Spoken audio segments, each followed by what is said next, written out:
Buenas noches, señores participantes del Diplomado de Derecho Civil Patrimonial. Esta noche nos honra con su presencia el doctor Carlos Alberto Ceballos Elías, abogado colegiado en Lima y en Madrid, con doctorado en Análisis Económico del Derecho y Derecho Financiero en la Universidad Complutense Madrid, candidato a doctor en Economía y Empresas por la Universidad Deuso de San Sebastián, Bilbao, profesor de la Universidad San Martín de Porres en Finanzas, Tributario y Análisis Económico del Derecho, director del proyecto Empresas, Arte de Empresas, CIA, SAC, broker de la empresa Cracker, sociedad administradora de fondos de inversión, es gerente de operaciones de Cartiza, sociedad administradora de fondos de inversión, ex analista de operaciones del SAP, es juez de la Corte Superior de Lima y ex asesor de la Jefatura de INEI. Actualmente asesor de la sociedad administradora de fondos de inversiones Cracker. El doctor va a desarrollar el tema análisis económico del derecho, los usos autorregulados de la propiedad y del suelo. Un aplauso, por favor, para el doctor Carlos Alberto Ceballos Elías.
Y pequeños instrumentos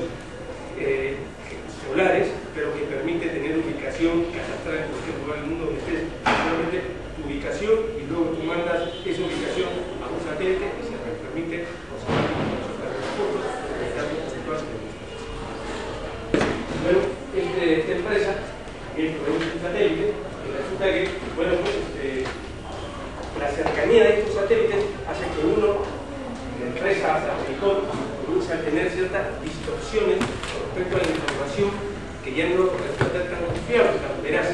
Hay un conflicto ahí respecto a la información que se está transmitiendo por la cercanía de los satélites.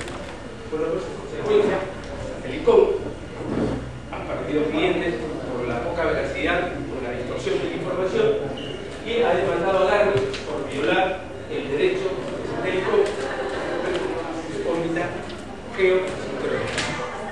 Ahí hay un tema de a quién le pertenece qué. Estamos hablando simplemente de los suelos, y estamos hablando de lo que es más allá del planeta Tierra, todo el satélite que maneja el espacio. Otra más. Juan Tapia, que vive en el río Chillón, heredó de su padre una tierra que estaba cerca del río.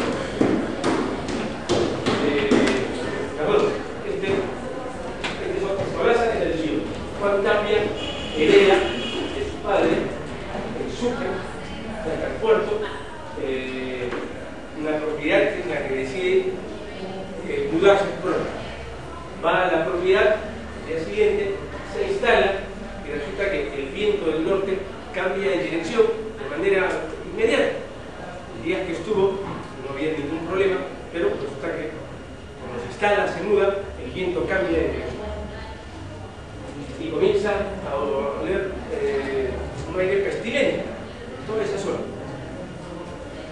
Bueno, tras una investigación se entera que cerca, a una loma, existe un comedero de ganado, un camal, imaginaos ustedes que se mudan y no se han percatado que detrás de donde viven atrás de la luna existe una fábrica, un comedero, un camal, un sitio donde se recicla basura, con el viento, se sopla de manera contraria, ahí el pescado está cerca del chicote. Bueno, resulta que esta pestilencia se convierte permanente durante un periodo de tiempo en estas personas se organizan. Bueno, eso lo que hace es que empeora las condiciones para vivir esa pestilencia, se perjudica a quienes están ahí, y bueno, Tapia, los otros propietarios de la zona, van a decidir que eso no tiene que ir a la zona. No puede afectar la organización, la gente que vive cerca, absorbe los sucesos. Otro caso, Tolosa recibe una herencia de su padre cerca del río Chillón, de piedra. Y esta propiedad ya ha venido siendo desarrollada por un proyecto de vivienda. Resulta que la superficie se llama pantano, en esa zona dedicada una parte artesanal a la pesca, a la caza de patos. Tolosa, que recibe esta herencia, decide drenarla y desarrollarla para uso de viviendas, o sea, continuar con lo que su padre había iniciado, también una empresa constructora cerca del río Chillón, no cerca para el lado de Piedra, para el lado de donde está el cementerio, sino un poco más atrás, lo que limita con Caraballo. Bueno, sin embargo, los profesores han encontrado que la propiedad forma parte de tierras húmedas que nutren los corrientes locales, así como la zona de fauna, flora pequeña, limitada, pero que se utiliza en esa zona de la gente que vive ahí. Bueno, el Consejo Municipal, enterado de los planes de Tolosa, desarrolló un proyecto de vivienda que emite una ordenanza donde prohíbe el drenaje de tierras húmedas. Bueno, el señor Tolosa interpone una demanda para que se permita desarrollar su propiedad, o acaso se solicita al gobierno municipal a que le compre la propiedad, pero a precio donde prevalecía el desarrollo urbano. 4 casos que tienen que ver, primero, con la actividad privada, la influencia pública, la propiedad y el suelo. Les pongo otro caso que no está ahí, pero se los lanzo ya que es vigente. Ustedes saben que en Cajamarca, en la zona de Telemí, donde están las lagunas, hay un problema actual con respecto al tratamiento de las aguas, a la relación privada y a la intervención de la autoridad política que ha intervenido. Yo hago la siguiente pregunta, con la que nace que alguno de ustedes, de manera objetiva, apasionado, porque la verdad que más allá de pensar en el objetivo de desarrollo, no tengo ningún tipo de interés. cualquier patio de su casa, jardín de su casa, es un suelo, un tipo de mineral, algún tipo de gas, etc., lo que encuentran, que hay un espacio. Y ustedes, en el caso que sean propietarios de ese lugar, viene una inversión privada interesada, ustedes se han enterado y han visto que hay posibilidades, tratan directamente con inversión privada para poner algunas condiciones de venta o arrendamiento de ese espacio que ven que tiene un potencial económico de un recurso natural, efectos de la naturaleza, que tiene debajo de su. No necesitan para nada el alcalde, para nada. El alcalde, más allá de pagar el impuesto predial, en la cabala si hace falta de los servicios o algún tipo de licencia municipal, no necesitamos para nada más el alcalde. En Cajamarca, la autoridad política se ha metido por un lado, ya que el Estado no ha sido capaz de intervenir, trabajar, ahí tiene mucho que ver la autoridad del Ministerio de Vivienda a través de esta institución que hace la labor de catastro urbano, de levantamiento de tierras, que se llama POSFOP, quien hace esa labor no ha llegado a esos. Perú tiene, me parece, 196 provincias y 1872 distritos y más o menos más de 1.500 centros poblados menores, esos caseríos. Y el Estado no ha llegado ahí donde tendría que llegar para poder hacer un levantamiento catastral de propiedad de todo el Perú, no solamente de Lima, no, de todo el Perú. Gran parte de los asentamientos humanos, el tráfico de tierras, la gente que trafica tierras, las personas las comunidades que se hacen dueños por idiosincrasia de años, por una condición natural, la tienen, pero no tienen un elemento registral que lo acredite. Esa no acreditación registral de las ciudades modernas, organizadas en estos tiempos, hace que la autoridad política entre de manera colateral y los superponga. Y lamentablemente, gente que tiene pocos recursos, no solamente económicos, sino formación, son manejados, manipulados, y esta manipulación hace que se entrampe, más sea una solución más que resulta que sea más política que a veces el efecto técnico. Eso tiene que ver mucho con el suelo, tiene que ver mucho con la tierra. Cuando quieran levantar la mano, me interrumpen, estos son casos que luego los vamos, me gustaría también que no sea 2 horas solamente escuchando, sino que yo me nutro y aprendo más de todos. Yo lanzo un poco los planteamientos, algunos conceptos de análisis económico, alguna aplicación práctica, y luego me gustaría pues, nutrirme de ustedes también, porque el curso, la especialidad, la especialidad del derecho, que es análisis económico del derecho, no es un curso que se lleve de manera general, desde el inicio, ha comenzado a tener injerencia poco, el espíritu anglosajón, lo tienen hace muchos años, es parte del Congreso, ahí siempre, cuando hacen un proyecto de ley, abajo hacen un análisis costo-beneficio, a veces tiene solamente un párrafo, que no tiene el desarrollo empírico que requiere cuando uno regula la vida cotidiana de las personas. Bueno, aquí ir a la ley, que es parte de lo que nos toca para saber cómo se debería regular, qué es la ley de las categorías de análisis económico del derecho. Eugenia Arias dice lo siguiente: encontrar una ideología a la ley es entre una suerte de ser, la ley es totalitaria y a la vez es liberal. Cuando implica que sea totalitaria, se refiere a que hay un interés superior o activo, que es el del Estado, por un lado. Por otro lado, esto es al interés, supone al interés superior en el conflicto, ahí donde existe o se cree tener la razón. Y liberal, porque a la par considera que los conflictos subjetivos entre partes deben intentar ser resueltos por las propias partes sin intervención del Estado. Pero aquí el conflicto entre lo público y privado tiene que ver mucho entre la justicia pública, que evidentemente es un ejercicio voluntario y necesario económicamente, entre la justicia privada, que es arbitraje, que tiene un costo, pero tiene un efecto tiempo que ayuda a resolver problemas, entre la decisión necesaria de ir ante una autoridad pública, es las cortes. donde el tiempo es incierto, porque hay un plazo legal versus a un plazo legal. Generalmente el plazo real supera con creces el plazo legal. Ronald Coase, que sin ser economista recibió el premio Nobel de Economía por un artículo en un diario, siempre habló de un término que los que están vinculados al análisis económico del derecho se refieren a negociamos o peleamos. Siempre se dice más vale un mal arreglo, por lo menos lo negociamos, a un proceso judicial que realmente nos genere una incertidumbre en el tiempo y en la solución.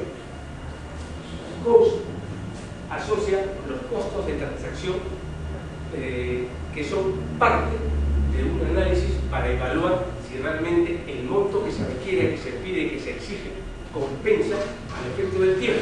En un efecto general, es lo siguiente: se supone que todo ser humano, todo individuo, es racional, maximiza de alguna manera las decisiones que tienen que ver con un efecto económico. A tomar una decisión para la compra de algún tipo de bien o servicio, uno decide, compara y a partir de ahí, de acuerdo a sus posibilidades, de acuerdo al tiempo y al costo de oportunidad, decide. Bueno, Ronald Coase estableció que generalmente en un proceso cuando existe una incertidumbre y es costoso, más vale que los costos de transacción sean reducidos y sean los menos posibles. Establece el costo social. Un ejemplo: él trabajó en la década de los finales de los 60, cuando las empresas de los Estados Unidos comenzaron a tener chimeneas para producir en grandes cantidades la famosa economía de escala, y las fábricas se instalaban en zonas urbanas. Bueno, resulta que la gente que vivía alrededor, él provenía de Chicago. En Chicago hay muchas fábricas, entonces se instalan estas fábricas alrededor de ciertas casas que ya estaban, y el humo que generaban estas fábricas, realmente las manufactureras, hacían que las personas que tendían sus ropas, ese humo perjudicaba a las ropas que uno tendía. Entonces resulta que tenías que lavar más veces, resulta que no estaban bien las ropas, se te duraban menos. Ese costo que tenías que gastar, ¿a quién se lo imputabas? ¿A quién se lo trasladabas como unidad familiar, como persona? Entonces la gente va al municipio a decir: oiga, usted que da permisos, ¿por qué nos da? Porque está generando un permiso. Vaya usted a la fábrica, eso no es culpa mía. Bueno, en ese círculo vicioso de ponerse de acuerdo, se comenzó a generar autorregulación con respecto a esta situación. Yo les pongo, recuerden un ejemplo, no sé si se recuerdan, hace unos 3 años, antes la fábrica Tecno se incendió, obviamente que nadie murió, pero el vecindario se pegó un buen susto. La fábrica llegó primero que las casas. Poco a poco los distritos, en Lima hay 42 distritos, si no me equivoco, y cada distrito tiene su propia particularidad de ordenar el suelo, el dar permisos, el dar licencias. Esa poca ortodoxia de orden con respecto al uso del suelo, pues genera perjuicios. En una misma calle puede haber un grifo, un telo, un supermercado, una tienda y un edificio. En una misma calle. Eso, cambiado tuberías, órdenes con respecto a las alturas, zonificación, no ha habido. Se ha crecido el batacazo. Ustedes salen por circunvalación de San Martín de Porres, se van hasta Ancón, ya verán lo que les digo, el desorden que existe con respecto al tipo de alturas, órdenes. Existe un desorden con respecto al suelo, y eso está asociado a licencias, permisos, suelos, alturas, parámetros, que tienen que ver con el suelo urbano. Por eso, esto de que hace falta una ley del suelo urbano para efectos de derecho civil patrimonial. Existe una norma técnica de edificaciones, existe un orden con respecto al defensa civil, márgenes de alturas, pero no está armonizado. Cada distrito juega su libre albedrío y ahí no hay un orden con el transporte urbano. Es una manera necesaria de ordenar. Bueno, lo que dice Coase es que estas imperfecciones del mercado hace que generalmente, pues a veces en algunos momentos sea beneficioso negociar y en otros entrar en litigio. Dependerá, a veces se da cuenta, el litigio, como tiene vicios de incertidumbre, y a ver, aquel que demanda una indemnización, pues se preocupará porque mientras se vaya dilatando el tiempo, se sentirá más la pegada, ya que dirá, no sé cuándo me pagarán, y quien tiene su obligación jugará a su favor por esta incertidumbre. Bueno, la economía tiene mucho que ver con esto. Yo estudié economía, no terminé, hice un doctorado en economía, pero yo comencé a los 17 años a estudiar economía. Siempre el derecho a la economía me han parecido dos ciencias sociales que de una manera se relacionan de manera muy necesaria. A la economía no le importa mucho la justicia, al derecho sí. A la economía lo que le importa es la productividad. Esto es como producir todo. La parte productiva es hacer las tortas y el derecho es distribuirlas de manera equitativa. Posner, así como Coase es una referencia en la literatura académica del análisis económico, Posner es otra referencia académica para el análisis económico del derecho. Mientras Coase es más sensible al costo social, Posner es más económetra, es más escueto, es más prolijo en los términos económicos. Dice lo siguiente cosa. Primero, tiene que ver mucho con la elección racional. En economía uno tiene la posibilidad de elegir y elegirá de acuerdo a las variables de tus posibilidades. Bueno, él aplica mucho a lo que tiene que ver mucho con recursos y necesidades. El suelo, si tú tienes en Nueva York 6 metros en la Quinta Avenida, pero si de esos 6 metros puedes levantar 15 pisos, la cosa cambia. El coeficiente de edificación lo hace interesante. Eso es uno. La eficiencia económica tiene mucho que ver con el sentido utilitario de las cosas. El segundo, se supone que todos nosotros maximizamos nuestras decisiones. El mundo se mueve por dos variables, bueno, creo yo, entre otros, que son el amor y el dinero. Son las dos cosas que mueven el mundo. Y de esas dos cosas se maximizan. El tiempo evoluciona, de alguna u otra manera. Económicamente hay ciertos intereses de cada uno de ustedes que dependerá de gustos, de posibilidades, de tiempo, de edad, de lugar, etc.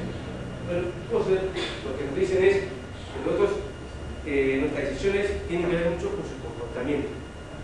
Muchas personas que están en prisión son gente que tenemos a más de un ministro preso, tenemos a más de un asesor preso, tenemos a gente que tenía cierta capacidad y están presos.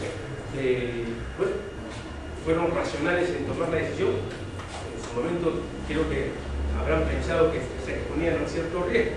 O hay personas que a pesar de asumir ese riesgo dijeron vale la pena pagar la condena porque luego lo que hice lo recuperaré. Y más de uno sabrá que valió la pena delinquir porque luego de pagar la condena, bueno, seguiré estando libre, pero lo que yo pude llevarme, también me refiero al sector público, valió la pena. Porque eso lo recuperaré el resto del tiempo que pagué la condena. Bueno, a eso se refiere con respecto a la racionalidad. Ahora, agrega algo más Posner con respecto a ciertas opciones. Generalmente uno pues trata de ir a buscar ofertas o a buscar productos que puedan ser alternativos a la decisión de comprar algo y decir, no me alcanza, pero hay algo que es sustituto, hay algo que puede compensar lo que quería, pero compensa un valor agregado de otros productos. Pues, tiene que ver con el intercambio monetario, con el precio. Una cosa es el precio que tú le asignes a las cosas, y otra cosa es el valor que te asigne el mercado. O sea, la regla de oferta y demanda. Algunos otros conceptos económicos, que es análisis económico, ya que entiendo que todos somos colegas y la parte económica es acaso la vivimos, pero depende conceptualmente vale la pena repasar. Primero, el costo de oportunidad. Establecer un ejemplo con ustedes, el costo de oportunidad de haber elegido ustedes seguir hoy día un diplomado, estar aquí, van un tiempo para ello, y estar yo aquí con ustedes, también habiendo decidido compartir ese momento. Haber estado con ustedes eligiendo compartir estas horas, el costo de oportunidad de haber decidido elegir una carrera, emprender un negocio, tomar una decisión de un viaje que implica costo de oportunidad, haber decidido el momento que creo yo que es lo oportuno. Luego, el manejo económico de los recursos monetarios. Se dice que generalmente el dinero, el financiar el dinero, la mejor manera de empezar un negocio es no con tu propio dinero, sino con el dinero del banco, con el dinero de una entidad financiera. Y quien pague ese dinero será tu dinero. Pides dinero a una entidad financiera y ese dinero que pides es el cliente que lo pagará, para que tú puedas trabajar con el dinero. Apostar tu patrimonio es un riesgo cuando no hace falta, pero cuando no hace falta y puedes utilizar el dinero de otros, que para eso está, es una manera de utilizar y entender cómo se ocupa el recurso económico a efectos del concepto de manejo del dinero. Luego, hay unos costos hundidos o incurridos que son inevitables. Esos costos generalmente no afectan al precio de la cantidad. Costos hundidos como por ejemplo, pues a veces no se traslada el costo de logística porque está hundido en el precio final. Por ejemplo, el transportar el inventario de productos perecibles que están en supermercados implica que esos productos, esa rotación de inventario, implica que es un costo hundido.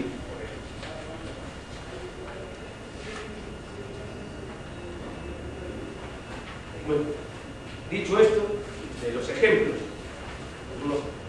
citando a Posner y a Coase, que son dos autores que los invito a leer, aquellos o aquellas que tengan interés, realmente vale la pena, es un repaso de fundar la economía y el derecho y ayudar a manejar ciertos conceptos, vale la pena, son dos autores bien interesantes, uno más académico que otro y uno más sensible que otro, bueno, siempre tenemos ese grado de compensación. Bueno, aquí hay algunas preguntas. Yo la verdad, en la vida me he dado cuenta que es mejor tener más preguntas que respuestas. Primero, ¿cómo se asignan inicialmente los derechos de propiedad? Uno va a cualquier parte de... Ya no me refiero al Perú profundo, si uno va a otro lugar fuera del Perú, los derechos de propiedad están sumamente establecidos. Yo me muevo en el Centro Histórico de Lima, soy parte de un equipo que hemos apostado por el Centro Histórico de Lima, hemos apostado por el Hotel Crillon, por ejemplo. Cuando vean banderas negras flamear, los corsarios, esos son nosotros. Y el Centro de Lima, aún el Centro Histórico de Lima, el Lamelo de Pizarro, las 74 manzanas que están entre Nicolás de Piedra, La Barcay, Conde Superunda, Junín, Tacna, hay ciertas propiedades en el Centro Histórico de Lima que no se sabe a quién le pertenece. Hoy, en 2012, no se sabe a quién le pertenece.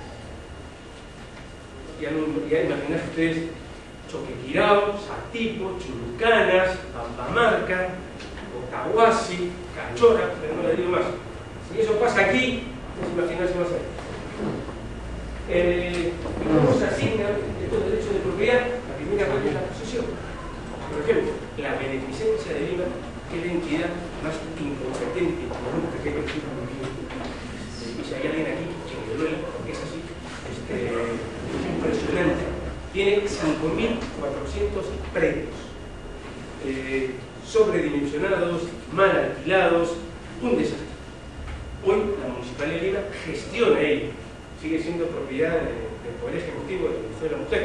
La Municipalidad de Lima solamente tiene directorio, pero no tiene decisión de poder vender o mejor arrendar. Por ejemplo, hay propiedades y casonas, más de uno se mueve del Centro Histórico de Lima, seguro que sí, se habrán dado cuenta que hay casonas que realmente están en situación deplorable, son fincas ruinosas, hay gente que vive ahí, hace falta, no sé, si un terremoto, echarle agua, pero más allá de que sea patrimonio histórico, que lo es, pero esa condición de patrimonio histórico que tiene años, y les pongo un ejemplo muy claro, para aquellos que sepan de dar cuenta, hay un edificio que está entre la avenida Tacna y Emancipación, un edificio que tiene más de 17 pisos y tiene más de 30 años de abandono. Es impresionante. Eso es un ejemplo, uno de 74 ejemplos de propiedades en el Centro Histórico de Lima que están en desuso, cerradas o abandonadas. Si queremos incentivar la vivienda en el Centro Histórico de Lima, hay espacios para poder desarrollar que parejas jóvenes vayan a alquilar al centro. Dímelo. esa esquina. Tiene el título desde que yo nací. ¿Qué título es ese? Y yo ya tengo más de 40 años. No, sí sabe. Sí, yo te puedo decir que es lo que está en mi interior. Lo que pasa es que hay un lío ahí, por ejemplo, como pie de página, el primer gobierno de García, que fue el de García 1, que fue un desastre, el de García 2 lo que usted siendo mejor, pero el 1, que ya teníamos algunos años, yo jamás supe. Entonces, bueno, la constructora que hizo ese edificio tuvo un problema estructural. Ustedes cuando bajen del Metropolitano van a ver 3 columnas, una de ellas está levemente inclinada. Tiene una falla estructural, ese edificio hay que demolerlo. Demolerlo, bueno, pues, dada esa situación, que pasan los años, la justicia que tarda deja de ser justicia. Eso es un caso palpable de que hay espacios para desarrollar y hay alturas para poder potenciar. Y pues no hay la actitud o la voluntad de poder querer resolver con eso. Y eso ya está en la Suprema, y la Suprema debe tener ese expediente, debe tener ya, no sé, ya papel, debe faltar ya digo. Pero bueno, pues así como ese edificio hay muchos más. Al frente del convento de Santa Rosa, si se meten un tipo Huancavelica, Moquegua, Camaná, Ica, Pachitea, van a tener casonas abandonadas hace muchos cientos. Ya que es del siglo antepasado. Entonces, la voluntad de querer desarrollar espacios, ustedes vayan a Guayaquil, a Santiago, a Buenos Aires, a Cali, Bogotá, ya me lo digo más al norte, no hay espacio en el centro histórico de Lima, espacio en el centro histórico de esas ciudades que no esté ocupado. Por una galería cultural, por una tienda, por una casa, todo. Y ojo, el Virreinato del Perú, al lado de México, es el que tiene mayor historia con respecto a arqueología, patrimonio. Tenemos que sentirnos orgullosos. Y si el centro histórico de Lima tuviera puesta más en valor, que poco a poco se está haciendo, pues si no, fíjense usted cómo los chilenos, lamentablemente, han alquilado, no han comprado, donde antes estaba la esquina de Emancipación o Girón de la Unión, que era donde estaba Gran Valdelomar, que era la esquina. Donde había una discoteca que se llamaba Demente, que era una cosa de atroz. Pero que antes era, ayúdenme, Guardia Vieja. En Escucha, eso se va a convertir en un repre, y lo están haciendo muy bien. Literalmente los rotos culiados están haciendo las cosas, te guste más o no guste menos, ahí está. Y más adelante va a haber un Starbucks en el Girón de la Unión, en la esquina de Callao con el Girón de la Unión. El centro histórico de Lima, y aquellos que de alguna manera recuerdan, tenía algo del cual podríamos sentirnos y recuperarlo. Bueno, el suelo tiene mucho que ver con eso, incluso eso. La siguiente pregunta, bueno, es acerca de las consecuencias de lo público, de lo privado y de los privados. Son las 3 aristas o las 3 variables por respecto de la propiedad. Luego, vamos a ver algunas preguntas con respecto a la propiedad. ¿Qué pueden hacer legítimamente las propiedades con sus terrenos? Ustedes habrán escuchado que hay muchas invasiones en la zona de Caraballo hacia Cali. Ahí la situación se está moviendo. Han entrado los 4 grandes inversionistas inmobiliarios, Daniel Montero, Martina, Grenco y los 4 los portales. Son los 4 monstruos que van juntos, compran la carne, se han hecho de Caraballo, han mejorado, la verdad que ese distrito lo han puesto en Caraballo, el metro cuadrado está sobre los $550 área construida, departamento de 90 metros cuadrados, Caraballo. Y han hecho ciudades, pequeñas ciudades, pequeños espacios, donde lo han hecho muy bien, por cierto, y calidad de vida, la gente que va a estar ahí, pues en buena hora. Pero más adelante han comenzado a haber tráfico de tierras y donde algunas personas que realmente juegan con la buena fe de algunas personas que quieren decidir vivir mejor en base a condiciones que quieren practicar las personas. Eso es lo primero. ¿Qué pueden hacer con tus terrenos? Hay unos límites de usos del suelo, hay límites de alturas, hay límites con respecto al tipo de edificaciones. La siguiente es cómo establecemos los derechos de propiedad. En algunas partes del Perú profundo, los derechos de propiedad solamente es los que están instalados. Si uno va, por ejemplo, a La Libertad, a la parte de Ferreñafe, atrás de Ferreñafe, hay ciertos caseríos y ciertos poblados menores donde aún viven alrededor de la plaza y van instalando sus casas y van construyendo. Y no existe más allá, no hay otro rigor, no hay otro control que lo que la comunidad poco a poco se va dando sus propios espacios. Y cada uno sabe quién es quién. Pero si hay un día, además, no tienen un recibo de agua, la luz está llegando de a pocos, no hay una carretera, no tienen un título de propiedad. Eso es el Perú hoy, en Ferreñafe. Allá no digo meternos a la sierra. Hoy el Perú tiene ese problema. El conflicto social pasa por la titularidad de la propiedad, que todos deberíamos tener. La siguiente pregunta es: ¿cómo puede ser objeto de la propiedad privada? Aquellos que los censos, el INEI, hace una magnífica labor, con lo poco que puede tener. Yo he tenido la experiencia de estar en la jefatura del INEI en época de transición para hacer unos indicadores no cuantitativos, sino cualitativos de justicia, es decir, la predictibilidad con respecto a la estadística que producen los jueces. Los jueces producen estadísticas mensualmente y esa estadística tiene que tener utilidad, y no se tiene nada hacer estadísticas si tienes una afiliación práctica. La propiedad privada, además de ser transada, siempre como garantía, responsable, se convierte en un instrumento financiero. Bueno, darle una herramienta financiera a la propiedad es parte de hacer el buen uso de la propiedad. Luego, ¿qué pueden hacer los propietarios con su propiedad? Con su propiedad, en tanto no afecten a terceros y en tanto esté regulada la propiedad, porque hay usos y costumbres que se deben de respetar con respecto a lo que tú puedes hacer. Y por último, ¿qué soluciones existen para las violaciones de derechos de propiedad?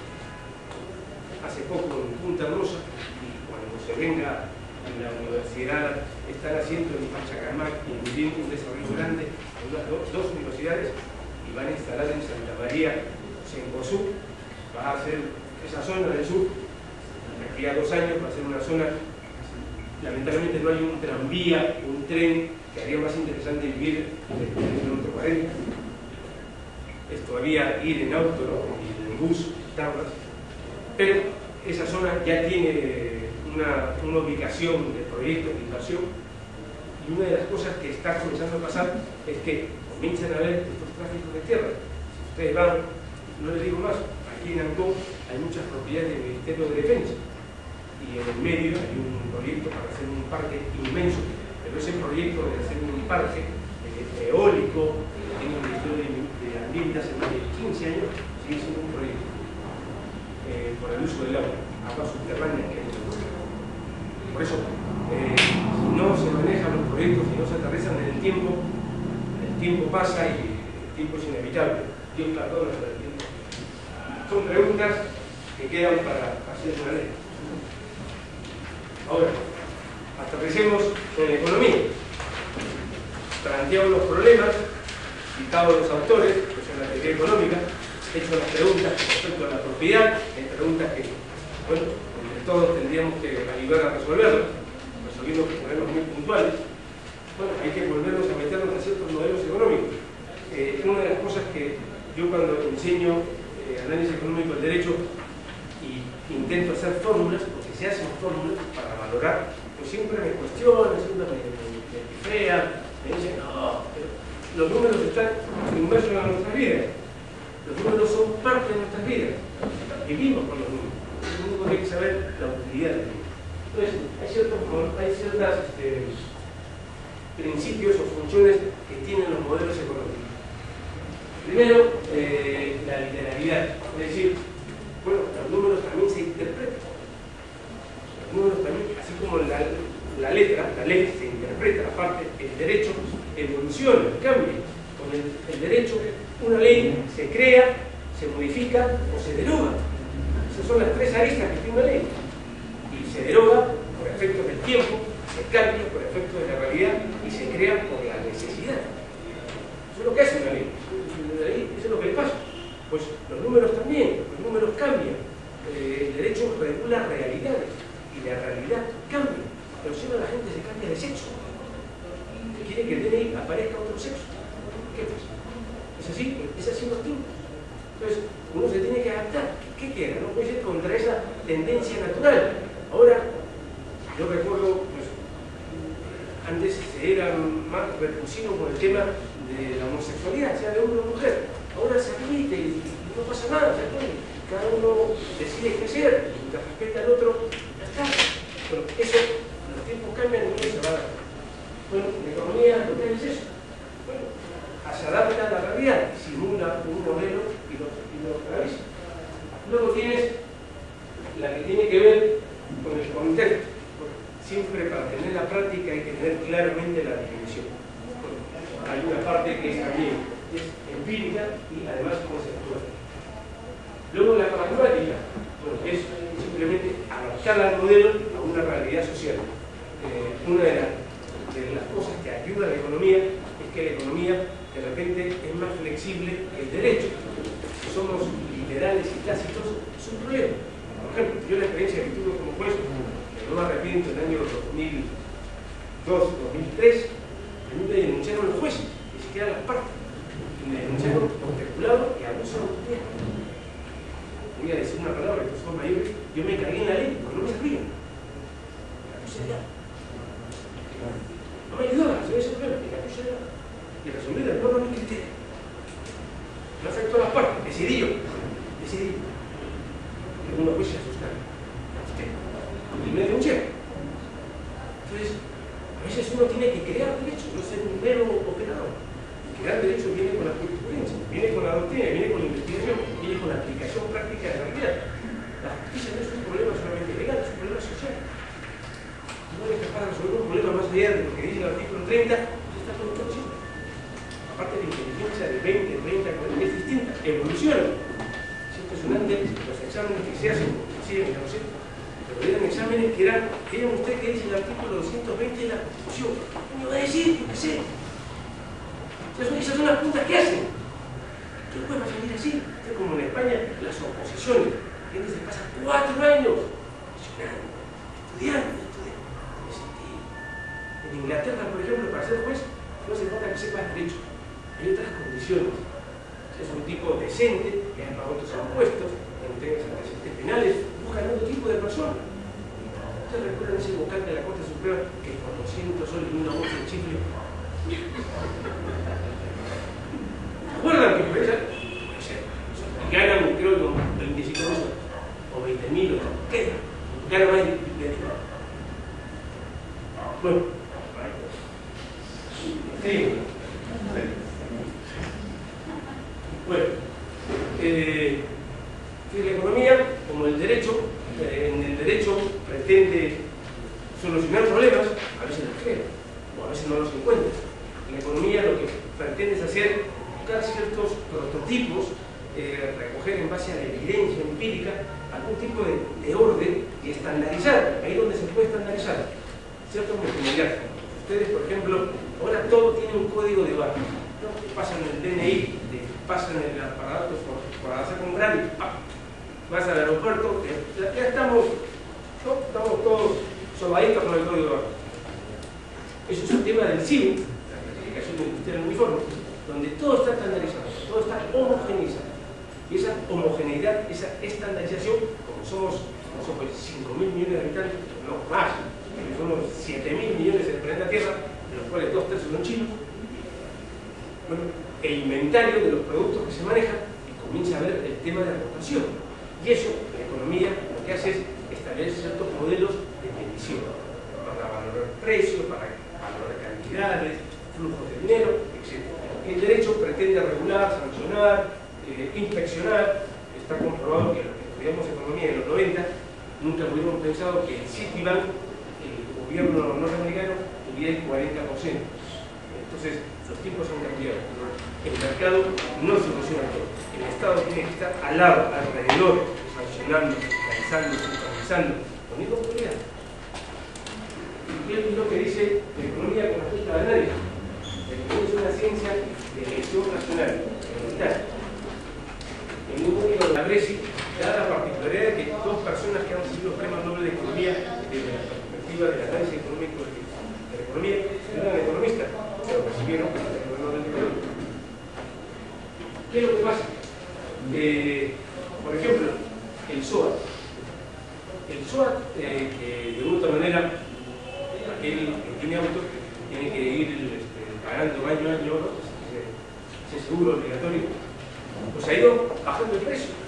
Ahora te venden un SOAT a 90 soles. Antes te costaba 125, 135 soles. ¿Por qué está bajando el precio del SOAT? Porque hay más empresas que venden el SOAT o porque hay menos accidentes.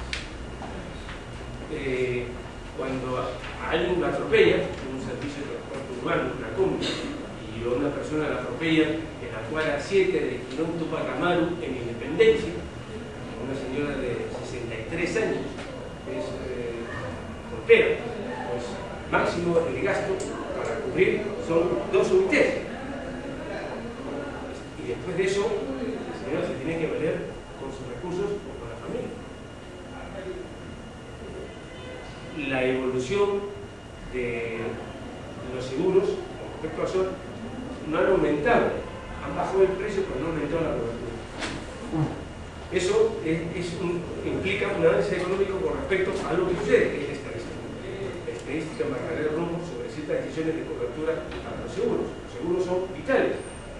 Más vale tener un seguro, siempre es bueno tener un seguro. El seguro tiene una cobertura de vida importantísima. Por eso se refiere a maximizar la riqueza. El análisis económico del derecho nace por el tema de seguros. Desde ahí comienza, de asegurar a las personas, al patrimonio, a la producción. A partir de ahí nace de los derechos civiles y el tema de asegurar.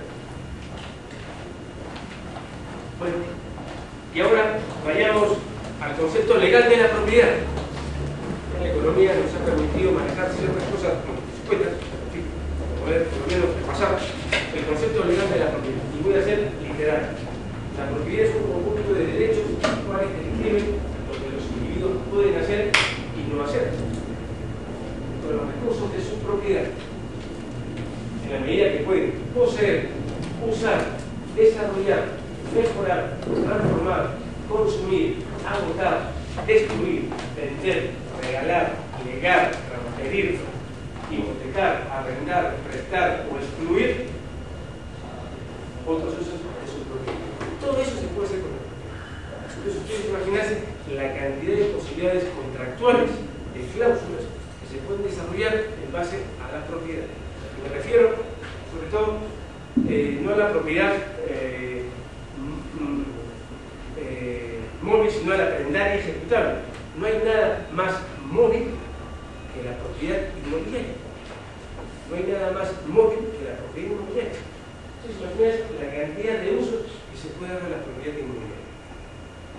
Yo que me dedico, de una u otra manera, a buscar financiamiento, a buscar suelo para desarrollar proyectos, en estos últimos 5 años en Perú, les paso un dato. En el Centro Histórico de Lima, que la conozco muy bien, nosotros adquirimos propiedades a $100 el metro cuadrado. Cuando nadie interesaba el centro de Lima. Hoy día el centro de Lima vende $2.000 y más el metro cuadrado, sin ingresar. ¿Qué es lo que pasa?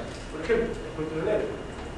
Hay un inmueble en Girón Junín, que era un bar de mala muerte, que se llamaba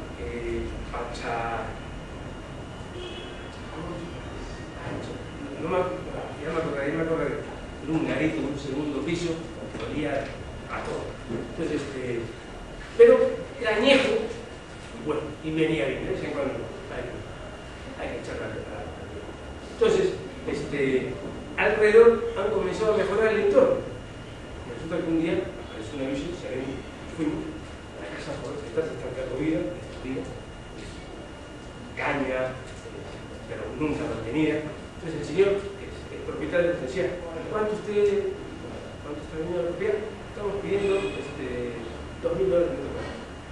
O sea, aquí lo que cuesta más es lavarle la camisa que comprar la camisa. No, lo que pasa es que mira al frente. Oiga, lo que ha hecho el frente tiene mérito ella al frente. Pero usted no pretenda contagiarse de algo que usted no ha hecho. Eso se llama las burbujas inmobiliarias. Esas burbujas que la gente dice, oye, mira a mi vecino, yo también quiero lo mismo. Oye, el vecino ha trabajado, ha esforzado, lo ha cuidado, lo ha mantenido, ha invertido, pero tú estás igual. solamente tienen la localía, pero no tienen ningún otro medio. Entonces, esas burbujas se generan hoy en el Perú, ya comenzaron. Por eso que actualmente, si bien es cierto, hay demanda para viviendas, se dice que hay una demanda de más de 500.000 personas que están dispuestas y necesitan, pero no existe la oferta necesaria para esa demanda.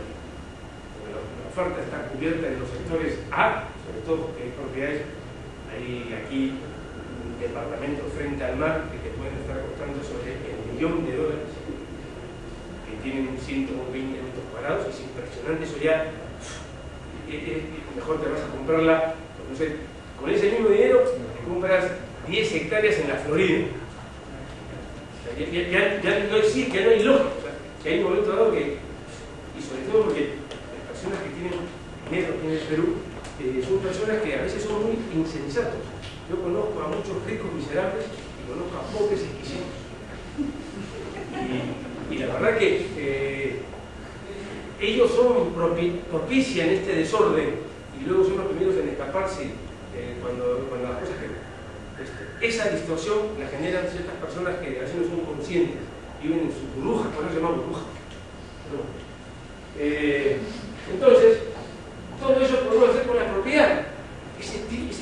Todo ese tipo de posibilidades tiene que ser, o es autorregulado. A veces tenemos la sierra nuestra, yo que soy un montaño, pues hay lugares en el Perú que son de los 10 trekking que hay en el mundo, 3 son espectaculares. Yo les invito un día a que vayan a Choquequirá.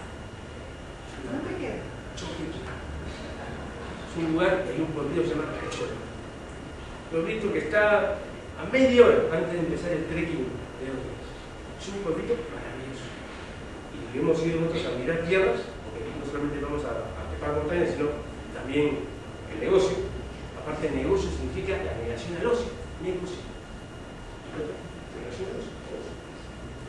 Y lo tenemos en Cachola y en la zona de Apurímac, Sahuiti. Nosotros hemos adquirido propiedad ya hace más de 5 años, $12, a 7 euros.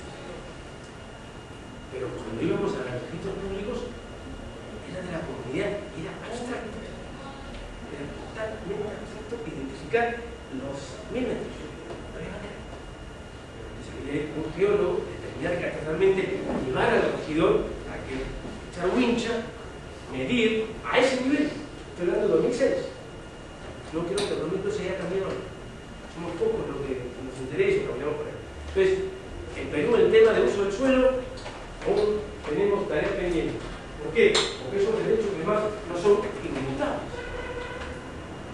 Esa es la primera condición.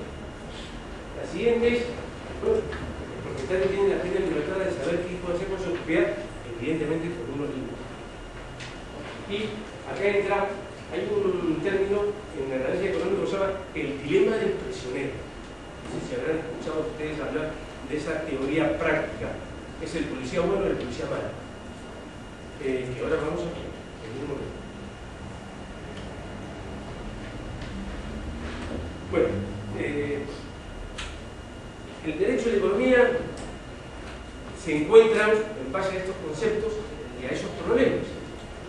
Los dos son problemas sociales, regulados o no regulados, donde el derecho le pregunta cuánto es, cuánto vale, valoremos esto. Esto es como la tasación. Uno llama a un tasador, el sistema bancario te exige que tases para tener un valor comercial. Todos los tasadores a veces tasan solamente desde fuera, no se meten. Si hay inquilinos, si el predio está derruido, si se meten desde fuera. Y de fuera, yo conozco un par de tasadores, ven desde fuera y le preguntan al de al lado. Eso es la tasación. No hay un desarrollo mayor. Dice, oye, díganme las condiciones de este predio, de cuándo es, quiero ver el estado, si está en depreciación y con respecto al último tabulú, quisiera ver si tiene inquilinos precarios, quiero saber más detalles, porque eso es parte del análisis de tasación, ¿no? Ese ejercicio de tasación, a veces no la hay, porque el RAI es muy superficial. El análisis económico lo que hace es involucra el daño potencial como un dato más. A veces, cuando ya hace algunos preguntaban a nosotros, si hay problemas, nunca va a cambiar, siempre es el tráfico, es el desorden, es la inseguridad. Sí, claro, es así. Ha tenido momentos en el centro que yo tengo mucha razón, tengo un título además de ese lugar en el centro, donde sí, yo he visto y soy testigo de cómo el primer alcalde que se bajó fue el Gordo Atrás, que se peleó con los pueblos azules que estaban ahora lo que es el espacio seguramente. Y una noche salió con gente a palos, y los a palos. Recuerdo al tío con su gente ahí adelante. Fue el primero que se atrevió. Luego han ido pasando muchos más, cada uno en su estilo, pero evidentemente han sido muchos años de problemas que costará sacar. El último gran, Pedro Glova, esta alcaldesa, que vota los de las imperias. Las imperias contaminan, hacen daño. Ese uso no es un uso para el centro histórico de Lima. El centro histórico de Lima no merece tener interés. El olor que hay en las imperias, ustedes conocerán, es impresionante. No sé cómo la gente que vive tantas horas tendrán unos pulmones y las máquinas, el daño que hacen a las veredas y a las pistas de las zonas de claro. El señor alcalde, que tuvo dos periodos, sí, obras grandes, visibles, tangibles, porque creía que iba a ser presidente, pero se olvidó de cosas importantes que son muy sensibles a la gente que está ahí, que pasa por ahí. Lo que pasa es que a veces los alcaldes parece que las mujeres tuvieran huevos y los hombres no,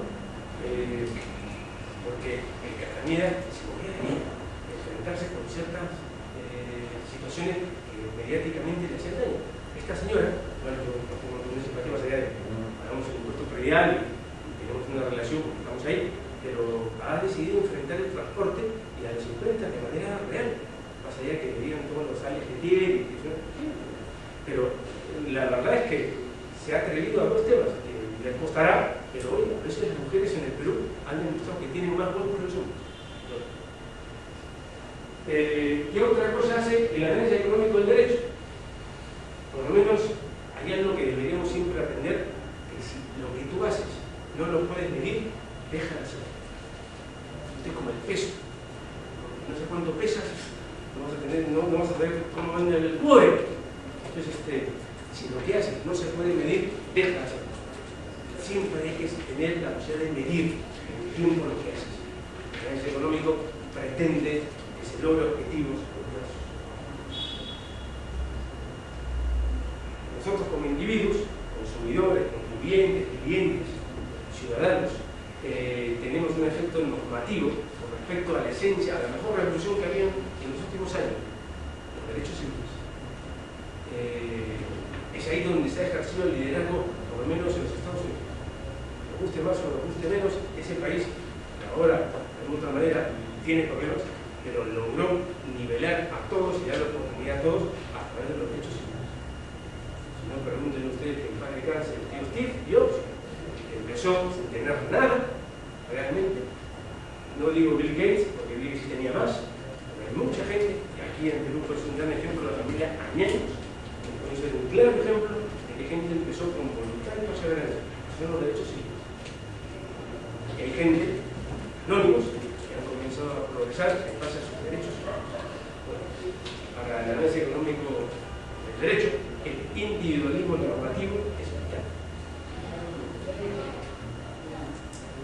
Ahora tenemos a alguien más dentro de la variedad de autores, Pareto.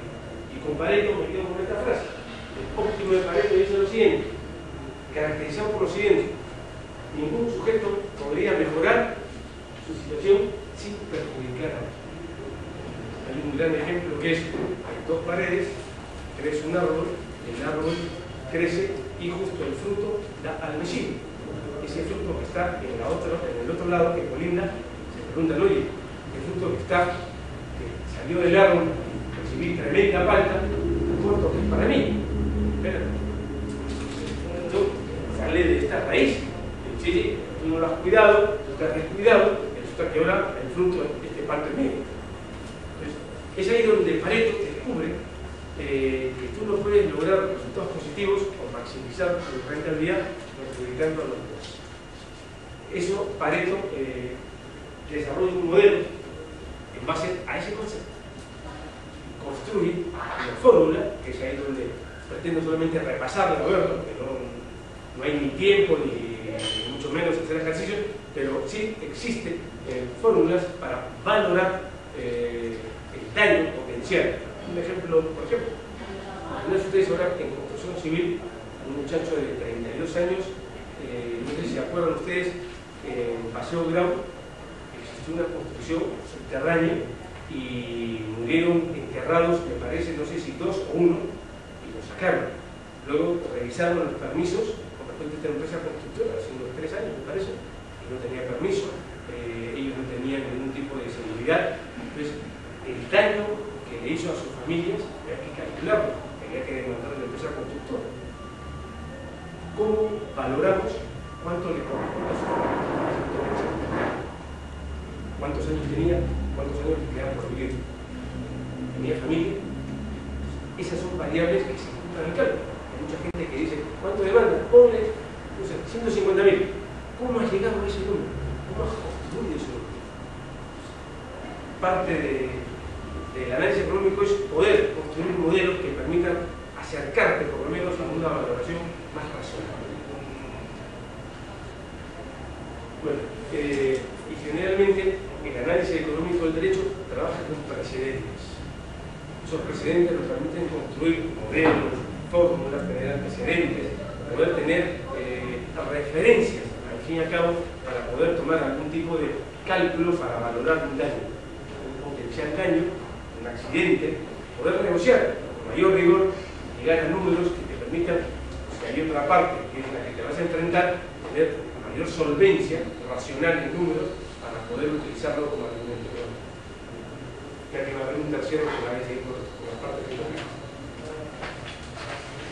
Ahora, la economía para los abogados cobramos por hora. Una manera de determinar cuándo hay que cobrar dependerá de muchos factores, cada uno tendrá sus cosas. Pero hay algunos que son de una manera conceptuales, y siempre me voy a referir al costo de oportunidad, el valor del dinero en el tiempo. Hay una fórmula que se llama el TIR y el IFAO, tasa interna de retorno y valor actual.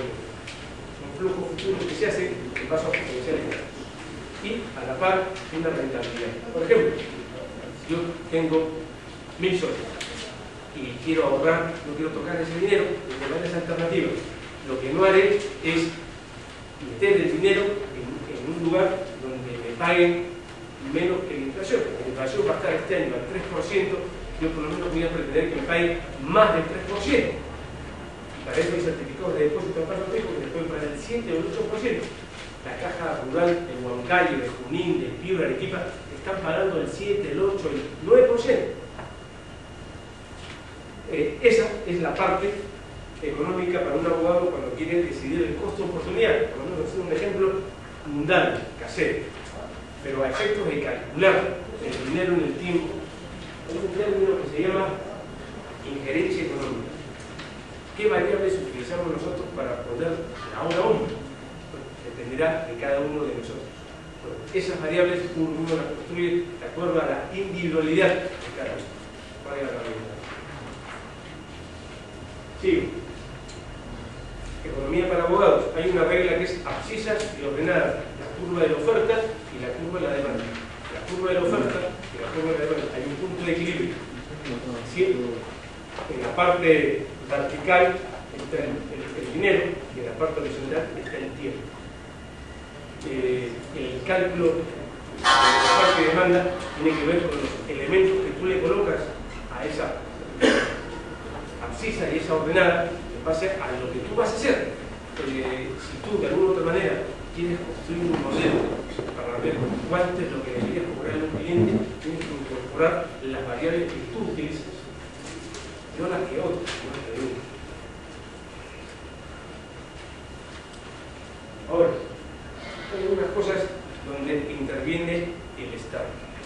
El Estado es un agente económico que de alguna otra manera lo regula, y sobre todo regula el tema de usos y propiedades del suelo, del uso del suelo. De alguna manera existe una ley donde, de especificaciones, donde da parámetros de espacios, de alturas, de densidades, de tipos de materiales. Hay un sistema que se llama CONACA, que permite a la hora de hacer autovalúos establecer elementos de construcción.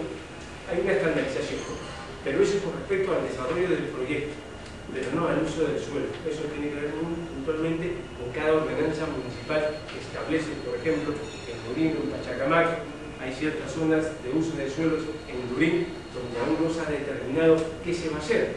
Tenían, por ejemplo, densidad media y ahora han decidido pasarla a densidad alta, pero resulta que ese tipo de cálculo de uso de suelo tiene una injerencia técnica, porque eso va a pasar a que no existe la capacidad de hacer tuberías de agua y de luz para la cantidad de personas que vivirán por ahí, porque no hay la capacidad para dotar a la gente de agua y de luz en la zona de Lurín. Eso es parte de considerar qué usos se le debe dar al suelo en determinado lugar. Bueno, aquí simplemente es un procedimiento que existe cuando uno quiere intervenir con el Estado en el proceso de subasta. Por ejemplo, paso un dato. La ONP, que tiene un fondo consolidado de reservas, al año el Estado peruano le da cerca de, no sé si son 3.000 millones de soles que el Estado peruano le da a la ONP, porque no tiene dinero para pagar a los pensionistas. La ONP tiene propiedades para los edificios y la idea de ellos es venderlos o prestarlos en el proceso para comenzar a reducir el margen de dinero que le da el MEF al Fondo Consolidado de Reservas y le hace ONP. Bueno, tienen algunas propiedades que realmente necesitan venderlos, porque realmente les cuesta el impuesto predial, la ONP paga el impuesto predial, la ONP paga el año aproximadamente 1.200.000 soles anuales de las propiedades que tiene, y ese dinero sale del MEF. Cada año tiene que pagar, tiene que pedir ese dinero, porque no lo tiene. Entonces, los procedimientos que hay con respecto a ciertos usos aún siguen siendo cuellos de botella para resolver problemas que tiene actualmente el Perú. Uno de ellos es el sistema pensionario respecto de la perspectiva del Estado. Es un sistema deficitario, parte del sistema privado con el público. El privado, es cierto, es un oligopolio, puede ser perverso, que de hecho lo es. Además, lo perverso de esto es que no solamente pagas pensión, sino pagas al mismo el segundo. Y con respecto al público, es que es una masa, no es individual. Por lo menos algo bueno es que en una FP privada está tu nombre. De alguna otra manera, de estos 19 años creo que tienen las AFPs, no han atentado contra eso, como Argentina. Y la pensión mínima, tanto privada como pública, es igual. La pensión mínima que tiene el sector público es 475 soles. La pensión mínima que tiene el sector privado, AFP, es igual, 475. Por eso nadie vive. Pero esas son las reglas hoy con el sistema de pensiones. Generalmente, ahora existen ciertas empresas que deciden no entrar al sistema público, sino hacerlo por arbitraje. Es un sistema inmediato, más eficaz, más eficiente, pero tiene un costo mayor con respecto a resolver problemas, y por eso hay ciertos pactos de no querer judicializar problemas entre los privados. Tiene mucho que ver con lo que les vengo diciendo, tiene que ver con ciertos... Es hasta las 8:30, ¿no? Vamos a ver. Quiero leer. Quiero que vean.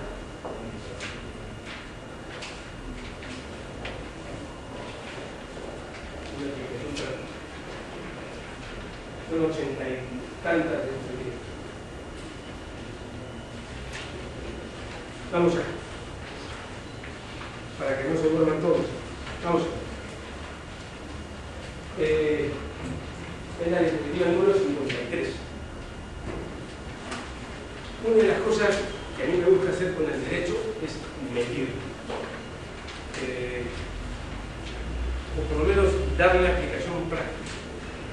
Yo no soy un abogado que litiga, salvo conocido juez, en mi última experiencia en mi divorcio, Y un caso de un inmueble no he litigado más en mi vida ni me interesa. Salvo el recurso final, que ahí hay que salvarse. Después, de hombres que me ven de zapatillas, de hombre que soy de campo. Y me interesa más la acción. Entonces, una de las cosas que he aprendido en la vida es medir las cosas.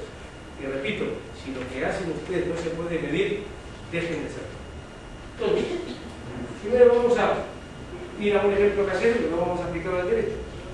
Lo primero, pensemos en el peso, ¿no? Que siempre es un problema para nosotros.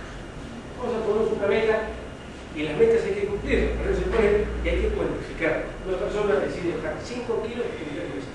Ya cuantificó, ya la meta es medir, ¿correcto? Tiempo. Luego, ¿cuáles son los cuellos de botella que tengo para llegar a esas metas? Cocinas, apetito, mistura, Dios. Para esto, siempre hay que tener una estrategia en la vida, siempre. Para el amor, para el dinero, para todo. Estrategia. Y más estrategia, damas y caballeros, con los años, al final vamos a terminar jugando ajedrez. Ajedrez, porque es pensar por el otro, ¿no? A las mujeres yo he aprendido que hay que amarlas y no entenderlas. Entonces es una estrategia de aprender eso. Y el póker, porque a veces hay que ser cazurro, hay que ser astuto, sobre todo cuando estás en el sistema legal, de leer, ¿no?, algo que no tienes y ser estratega. Para eso, la estrategia para esta persona es ejercicios, inscribirse en un gimnasio que es el inductor a la estrategia. La estrategia por sí sola no funciona si no tiene un inductor. Es decir, yo bajo de peso, ¿pero cómo? Bueno, en el gimnasio. Estrategia, vamos a alcanizar, eliminamos los azúcares. Bueno, pues, oye, menús, vamos a vegetariano. La estrategia viene con un inductor. Y luego hay que tener un indicador de peso y por último una unidad de medida. Esto que tiene que ver con el derecho. Los indicadores, hay ciertas preguntas que ustedes las verán, pero quiero que vayamos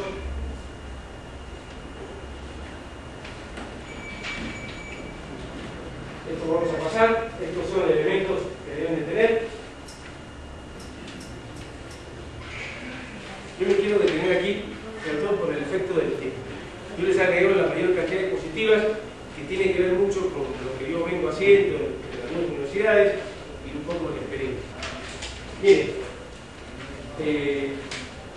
yo supongo que más de uno de ustedes se dedica a la batalla legal. Es más, en la vida uno elige las batallas que decide pelear. Y si están en la batalla judicial, y ahora me he encontrado con un colega amigo afuera, está batallando, litigando en las cortes, hagan que valga la pena, que sea digno. Al fin y al cabo, lo que nos queda en la vida es tu nombre y apellido. Más allá de tu hoja de vida, es tu nombre y apellido. La persona en estas profesiones que son liberales, ¿no?, que es de uno, o asociados, con lo que queda es tu nombre, y eso es lo que vale la pena. Bueno, aquí es un camino de gestión estratégica que así se construye un indicador. Primero, ¿cuál es la meta? Supongamos, judicialicemos, ya que estamos inmersos y dependemos de alguna manera, ya que se dice que el sistema judicial es la casa del jabonero. A un momento siempre pasamos, no hay nadie que no se libre. Supongamos, yo tuve una experiencia judicial que además venía de ser indicadores económicos de justicia. Y como les comentaba, eran indicadores no cuantitativos, sino cualitativos. No es que cuántas sentencias hace un juez, un juez puede ser 50 sentencias, pero pueden ser nefastas, mientras que uno puede hacer 2 que son realmente precedentes de derecho libre. Ese no es un grado de ley. Es más, en el sentido de que sean predecibles, ¿no? Al fin y al cabo, tú entras al sistema, lo que cambian son el tiempo, las personas, la cuantía, pero la especialidad es la misma, ¿no? La materia es la misma. Lo primero que hay que hacer es poner una meta, siempre. El análisis económico del derecho, la herramienta que le da el derecho es metas. Objetivos. O sea, tus metas tienen que ser medidas, si no, son abstractos. Entonces, lograr un nivel de confiabilidad del 50% en un plazo de 2 años. Nunca el sistema judicial, así si yo tenía créditos con algunos jueces, ellos querían tener un nivel de aprobación de más del 50%. Eso es imposible, porque siempre alguien va a perder, y el que pierde te va a machacar. Entonces, si tienes el 50, date por bien servido. Y en un plazo de 2 años. Entonces, establecer una estrategia, recordar con nuestro amigo el gordo, un inductor,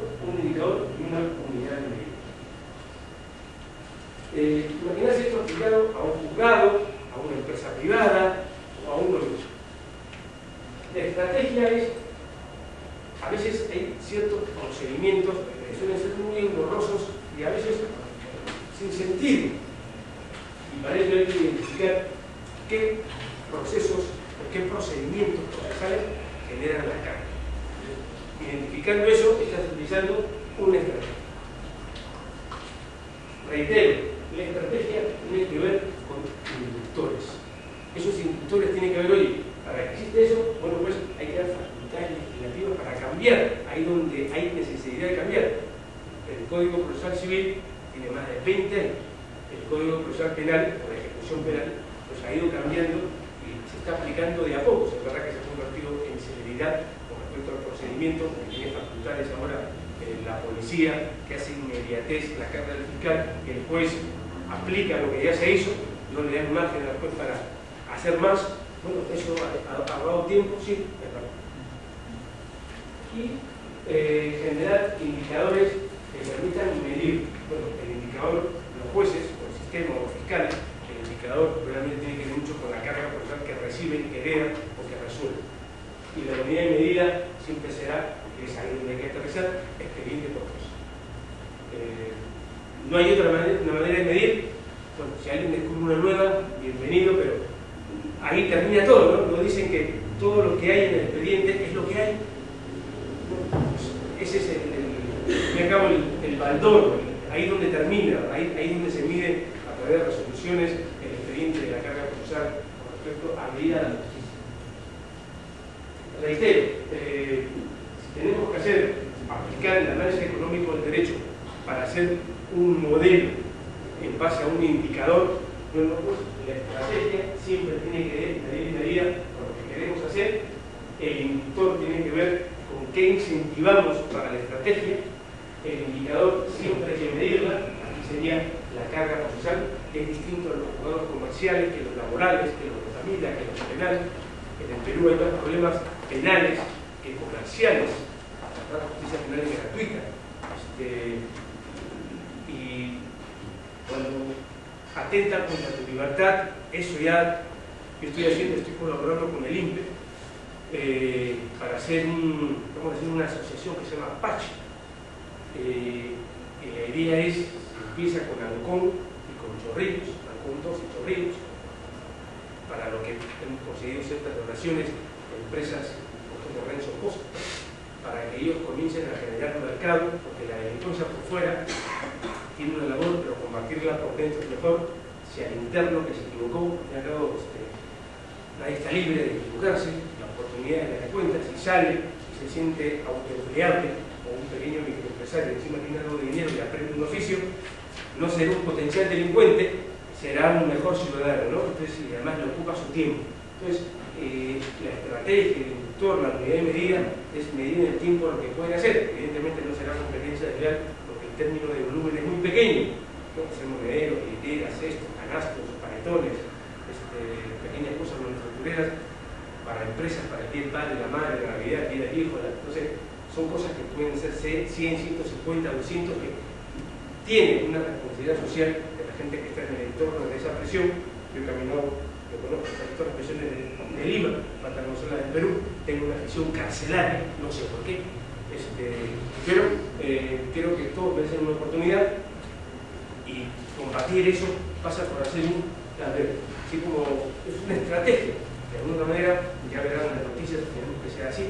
Las próximas semanas tenemos un convenio con Senat, que se está mojando para capacitar a la gente, y eso se logra en base a que de manera anónima, pero haciendo más allá de que las personas pasan, pero lo que queda es, lo importante es lo que quede. Las personas que acabamos de quitar un paso, pero si queda la idea y persiste, no sé si ustedes, les pongo un ejemplo, hay una ciudad que a mí me gusta mucho, se llama Anglais, hace más de 75 años, más, lo que deben ser, sí, más de 85 años, una persona decidió sembrar pecarios, son unos árboles hermosos, y él murió.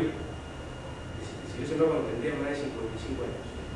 Pasó los años y son aproximadamente unas 150 hectáreas. No sé si ustedes el ciclismo en el Tour de Francia, donde pasan por una zona donde pedalean por más de 45 minutos a 40 km/h los ciclistas, y es un bosque. Es un bosque maravilloso. Esta persona trascendió porque logró hacer eso. Él ya no estaba. Él no le importó la placa, le importó que eso quedara. A veces las personas que estamos vivos, nadie se acuerda de uno cuando está vivo. Cuando uno está muerto, ¿te acuerdas? Ya no está. Pero bueno, por lo menos cuando no está, te acuerdas que está, porque ahí lo mencioné. Bueno, en hacer esto implica generar estrategias a largo plazo, ¿no? El análisis económico del derecho, algo que tiene la economía, que es una parte que a mí me agrada, es el largo plazo. El derecho resuelve el día a día, ¿no? Pero si tienes estrategia a largo plazo, el día a día va a estar bueno. Insisto, que realmente esto es para un juzgado, ¿no? Y acá estaba también para conflictos comerciales. Siempre, reitero, cuando quieran ustedes, si de algo sirvió estas 2 horas juntos, es que sean capaces de hacer ustedes como abogados un tablero de gestión estratégica donde pongan una estrategia, un indicador y una unidad de medida. Y miran, si tienen un caso, miran. O sea, abstráiganse del caso y vean de otra manera el caso. No solamente con el conocimiento del caso, sino con un tablero de gestión, utilizar una herramienta económica. Hay otras que son fórmulas. Realmente eso implica lápiz, papel, calculadora y tiempo. Pero si algo sirve en el tablero de gestión es poder verlo, hacer una estrategia con inductor y medir eso, con una unidad y medida. ¿Qué indicadores podemos tener? Por ejemplo, ustedes, el tiempo que le dedican o que se toman respecto a un caso,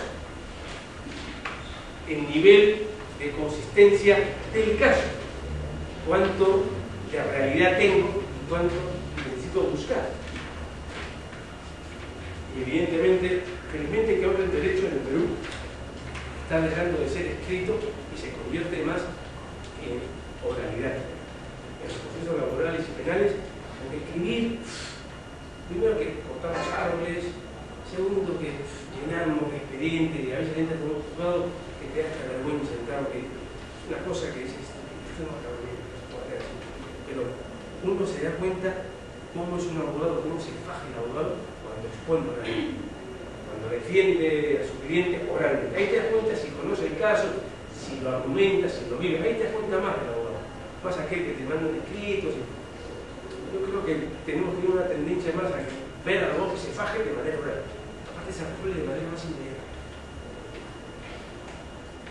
Y valorar, así como hay notas, creo que a mí me van a hacerles unas preguntas, porque ya anteriormente también me piden que hagan preguntas. Les haré unas cuantas preguntas. Solamente tengo que hacer preguntas para marcar, lamentablemente. Pero una pregunta, por lo menos les adelanto una, para que tengan un cajón de este lado, es el tablero de gestión estratégica. Les voy a pedir qué necesita tener un tablero de gestión estratégica. Lo vital. Lo vital. Eso para mí es que sepan ustedes que el análisis económico tiene esa herramienta. Y el análisis económico del derecho lo que hace al derecho es darles herramientas de medida, de uso, de aplicación. Eso es lo que vamos a ver.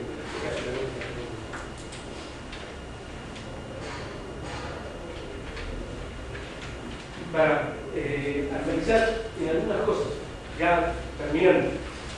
Primero, cuando ustedes tengan un caso, cuando lean una ley, cuando vean un problema, lo primero, porque estamos inmersos en proceso, la necesidad que tiene que ver con la regulación pública, es decir, qué tanta injerencia tiene el sector público en mi caso. ¿Qué tanto tengo que relacionarme con el sector público en mi caso? Más allá de que sea la Corte, que evidentemente ya es el sector público, pero sí que hay otras entidades públicas, porque eso genera el primer elemento, que son los costos de transacción. Acuérdense del gran Ronald, los costos de transacción que cuesten mucho y que me generen problemas y no los pueda determinar, revalúen. La efectividad. Si yo tengo las leyes suficientes que me permitan, bueno, ahí sí hay que ser literales, hay que ser tácitos.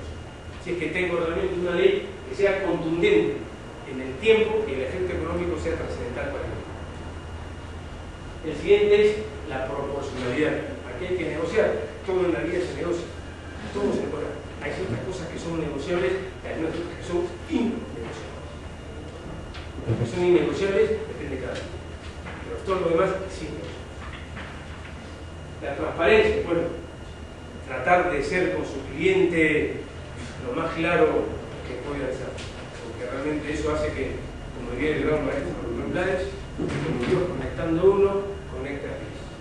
El mejor boca a boca que pueda haber es, oye, este me dijo la verdad. Los abogados tenemos mala fama, los abogados dicen que son como los plátanos. ¿Sabes por qué? Que no hay ninguno derecho. Dicen que, pues, que yo tengo un socio contador, dicen que los contadores son como el rebaño de las aves. Dicen que muestran todo, pero siempre esconden lo más importante. Y la consistencia. Si eres transparente, serás consistente. La consistencia en tu argumento tiene que ver con tu estrategia y con estos elementos.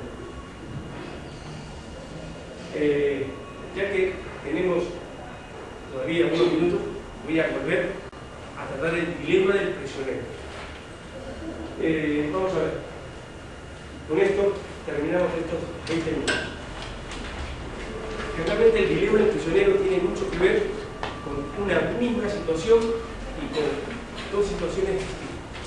Es imaginarse lo siguiente: imaginarse circunvalación a las 6:45 de la tarde.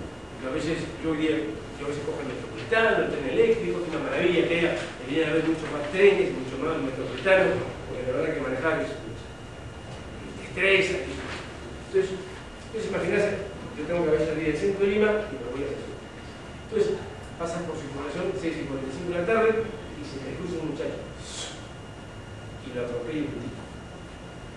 El tipo, un taxista, un hombre trabajador que iba a 40 km/h, llevando una persona, y el muchacho se cruzó intempestivamente y lo atropelló. Llamó al golondrón. Primer escenario. Segundo escenario: un Mercedes, un BMW X6, esos que son una nave espacial, a 160 por hora, con 4 whiskies, mojadito el tío, venía de la fábrica que estaba en Ate, le importa un carajo la vida porque se siente el dueño del mundo. Se aparece una señora y atropella. Dos escenarios donde comenzamos a tener los problemas. Llega la policía, ninguno de los dos se fuga, son conscientes de que no pueden hacerlo. Hay gente que es inconsciente y se fuga, esos son peores. Dentro de la inconsciencia, tomemos las dos hipótesis de trabajo. Entonces, vamos a ir al dilema prisionero de esta manera.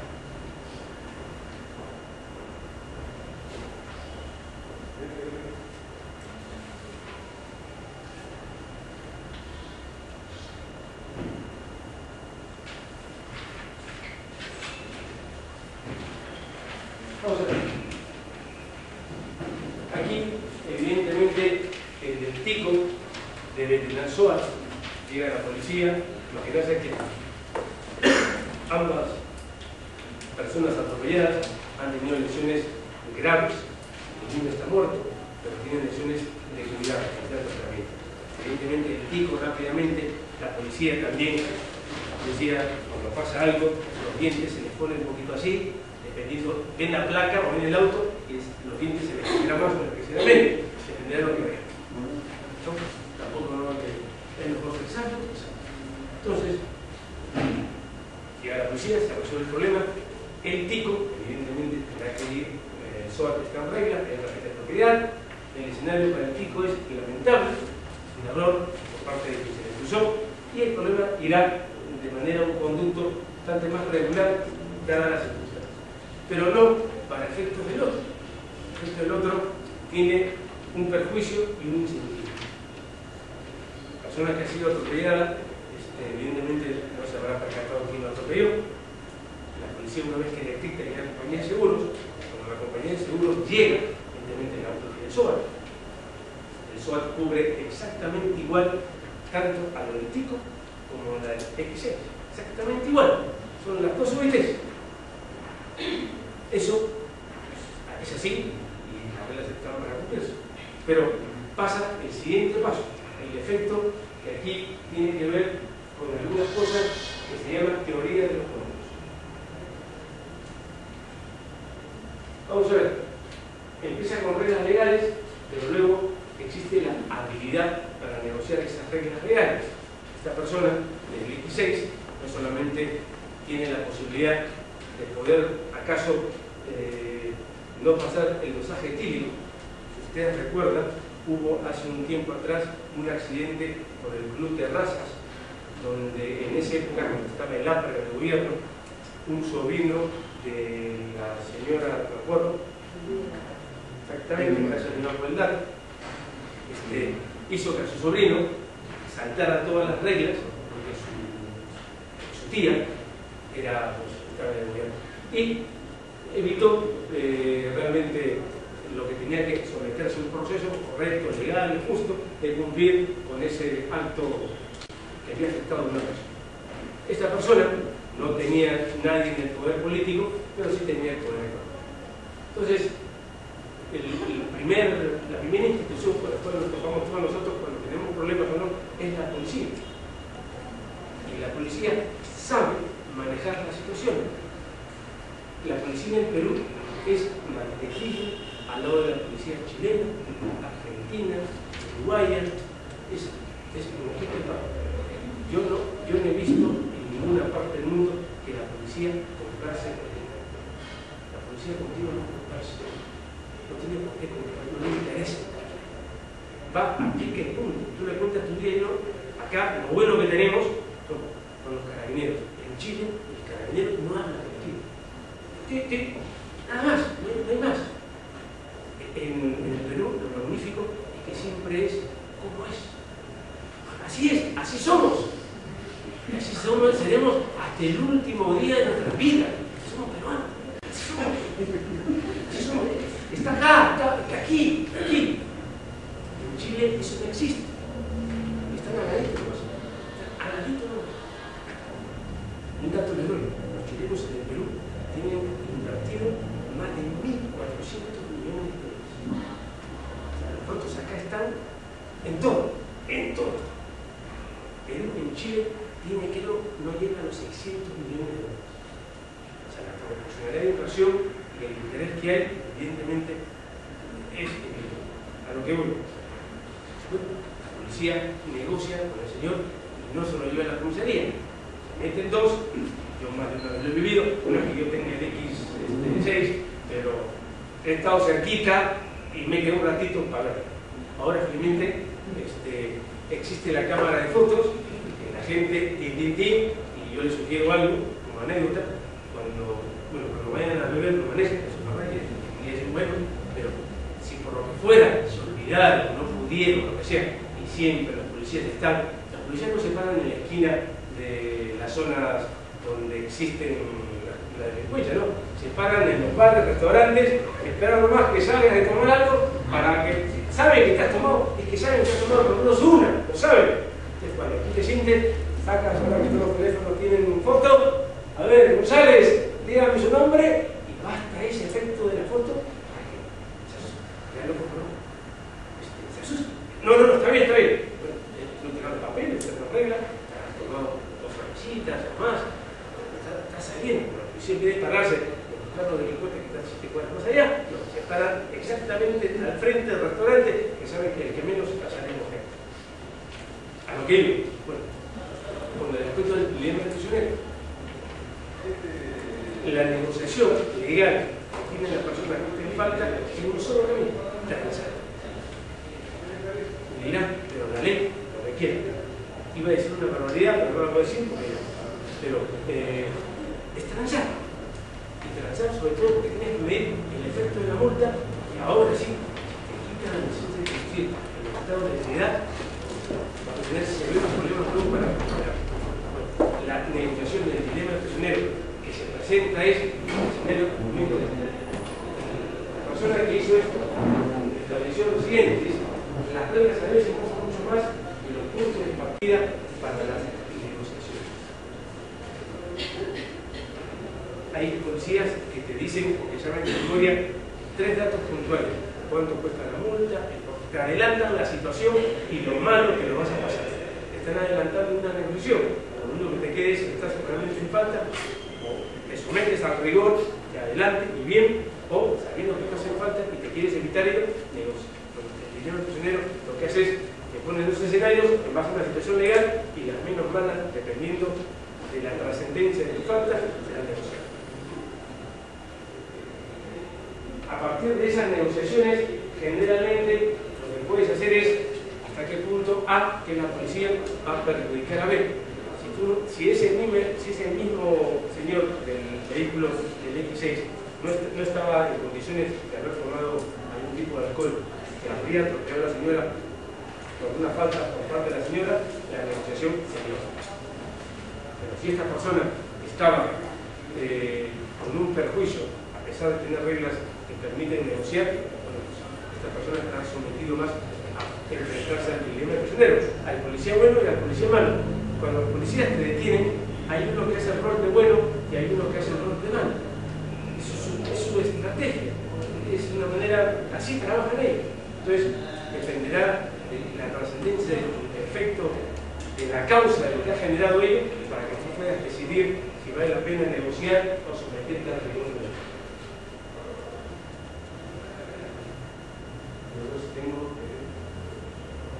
Tengo algo más que pasar rápido. Tenemos unos minutos. Si alguien quiere preguntarme, yo encantado, digo.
Generalmente cuando se hacen indicadores se hacen preguntas y la primera pregunta es ¿quiénes serían los interesados para establecer un indicador? Esa es la primera pregunta, esa te da la perspectiva del grupo económico. Luego lo que desean, que sería la siguiente pregunta, como dije al comienzo, yo creo que en la vida uno va teniendo más preguntas que respuestas. Y por último, ¿qué es lo que tú deseas medir? Y eso depende de lo que quieres controlar. Reitero, si lo que hacen ustedes no se puede medir, hay que dejar de hacerlo. Los indicadores lo que hacen es medir la suficiencia del procedimiento o de un procedimiento X, dependiendo del tiempo que se quiera medir. Ya les digo, el tiempo legal es siempre menor que el tiempo real. Y eso hace que el indicador pueda plasmar esto en un indicador enfocado en una estrategia. Generalmente, lo que hacen los indicadores es desarrollar modelos de predicción. Y acá mismo lo que hace la economía, tratar de predecir, que acierte o no acierte, pero tratan de predecir. Y lo que hacen además, la predicción, ¿qué es lo que busca un modelo? Simplificar la realidad. Y lo complejo que es, simplificarlo. Yo al comienzo le decía con respecto del tema del uso de la tierra en Cajamarca, por el problema Conga. Los campesinos que viven ahí no son dueños de nada, literalmente, registralmente. Son una comunidad que tienen la posesión por los siglos de los siglos, pero registralmente no tienen la titularidad para poder negociar directamente con ni uno. Tiene que venir un alcalde y hacer de ellos, los alcaldes, con ideologías un tanto perversas, y se aprovechan del campesino que es analfabeto para manipularlo de alguna otra manera. Si bien es cierto, ni uno ni Aracocha no es ningún santo, para nada, pero ha habido tal trascendencia del problema y ha adquirido tal peso el tema del agua que siempre ha tenido que ser así, pues ahora esto ha cambiado de muchas maneras. Ahora, lo lamentable es que a veces el gestor político tiene un plazo distinto al campesino. El campesino va a quedarse, el político lo que está pensando en la próxima elección, y evidentemente el inversionista en recuperar su inversión. Son tres plazos distintos.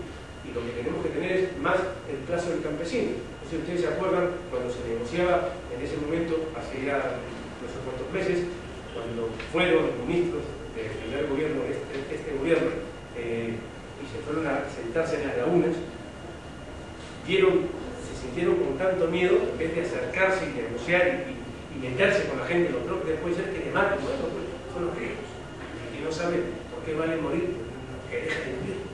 Entonces, se fueron huyendo con los helicópteros de Lima. ¿Qué pasa? Si no estuvo la gente? Esta gente que son funcionarios públicos son asalariados también de Lima. ¿Cómo van a creerle? ¿No? Eso hace que, evidentemente, los modelos de complejidad de problemas sociales deban ser medidos viendo todos los problemas, no solo nada. Y cierro con esto, la gran diferencia entre ser eficaz y ser eficiente. La eficacia y la eficiencia tienen dos casos. La eficacia tiene que ver con el resultado, con el objetivo. ¿Correcto? El objetivo es si eres eficaz. Eficiente tiene que ver con los recursos. A veces puede tener muy pocos recursos y ser muy eficaz. O puede ser poco eficiente y muy eficaz. Con poco has hecho mucho. La eficacia y la eficiencia, que son dos elementos de rigor para hacer indicadores, hacer tableros de gestión. Son elementos conceptuales, pero tienen aplicación práctica, porque el análisis económico del derecho lo que dijo es, oye, Posner, Calabresi, Coach, me dieron teoría y voy a aplicarlo a la ley.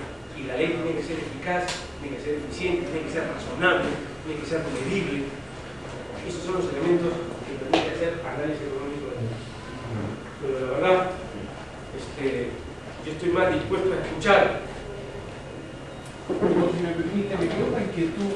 En los casos anteriores del PICO y el PM, la unidad de medida de la gestión y estrategia que ha sido en ese caso, ¿cómo se dilucidó en la transacción misma que se llevó a cabo con En el del BMB, sí, el BMB tenía dos posiciones, porque la primera posición es la falta que yo tengo, porque estoy en falta, y además hay un rigor procesal que tengo que someterme.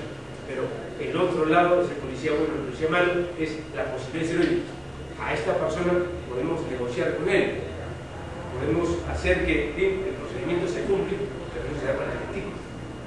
Pero el otro lado es, oye, hay la posibilidad de que diga, mire, yo le puedo librar de este procedimiento y a ver si usted tiene la posibilidad de cumplir. Si fuera en otro lugar del mundo, policía americana, hasta la policía chilena, sería mucho más difícil de pensar. Ahí el dilema del prisionero sería por un solo lado. Pero aquí en el Perú tenemos una policía que, para bien y para mal, es bastante más transversal. Siempre la policía, como es maltratada económicamente, no puede ser que tengamos policías. Yo lo he visto en algunos lugares del mundo, policías haciendo en su día libre, estén cuidando bancos, cervecerías, bodegas, restaurantes. Eso yo no lo sé. Y esta gente lo hace porque estamos perjudicando a personas que deberían descansar. He visto policías, yo que a veces voy por el puente de Huánuco, los viernes, a las 6 de la tarde se ponen 12 policías. Y se paran y te detienen así. Ya sabes a lo que vas. Entonces, eso evidentemente tiene un porcentaje de multa. El sistema hace que sea perverso esto. Uno se ve sometido a esa perversión y la corrupción existe mientras el sistema no funciona. Entonces, el nivel prisionero permite que bajo reglas, esas reglas puedan ser negociadas. Y eso hubo una película que se llama Mente Brillante. Bueno, no recuerdo el apellido del que hizo, pero esa película es al autor del dilema del prisionero, donde establece un tablero horizontal de 4 entradas, un rectángulo, donde establece escenarios del seguro, con seguro y sin seguro, pone persona A y persona B, establece un accidente de tránsito, accidentes medioambientales, y comienza a colocar escenarios en base a lo que hay la regulación, en base a precedentes, que colocan el tablero, señala unos números, se comienza a contrastar un modelo económico en base a una realidad. Eso, por ejemplo, es una manera de medir. El sol está más barato, pero no porque esté mejor y haya aumentado la cobertura, sino porque la gente pues, está comprando todo sol. Entonces están haciendo, el sol ahora te vale 85 soles, antes te costaba 160 soles. Los últimos 3 años ha ido bajando. Pero sí hay una diferencia. Por eso es peligroso tenerlo. Pone escenarios iguales, pero con actores distintos. ¿Cómo pueden reaccionar, generar?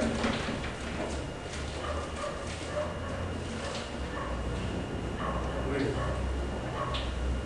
gracias por su paciencia, por su tiempo.